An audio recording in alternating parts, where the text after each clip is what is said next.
Crews are still working to restore electricity after last night's storms.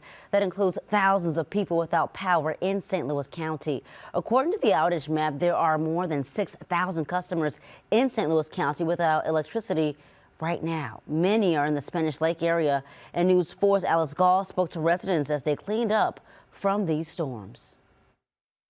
Let's go. John Eberhardt is cleaning up debris in his yard for the second time this month, after 2 rounds of strong storms hit his block in the past 2 weeks. All these tree limbs, you got to pick up.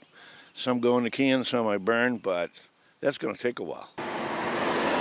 The power went out in Spanish Lake around 7 last night when severe winds knocked out power across North County, leaving thousands in the dark overnight. Flicker on, flicker off, and then finally, the third or fourth time, it just went out completely. One of the hardest hit areas is here in Spanish Lake, where debris is littering these roadways. This is just north of 270 and Schnooks off of Bell Fountain Road, and some of the homes on this street have also been hit hard. There's an entire tree that has fallen onto the side of this home, even taking out part of the chimney. We looked out later and saw this mess, and I thought, oh my God. This is Joanne Fanson's tree that fell into her neighbor's home. A Spanish Lake resident for 5 decades, she tells us there's been many storms over the years, but never anything like this. Of all places for it to fall, why couldn't it fall?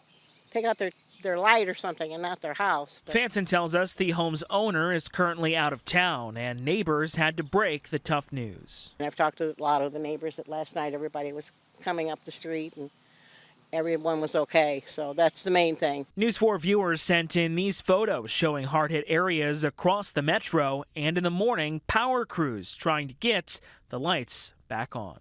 In North County, Alex Gall, News 4. And you're looking at more aftermath of these storms, this time in Florissant. Strong winds knocked down trees and power lines in the Wedgewood subdivision. That's near Lindbergh and Halls Ferry Road. Ameren, Missouri says more than 80% of the damage from last night's storms is in St. Louis County. And remember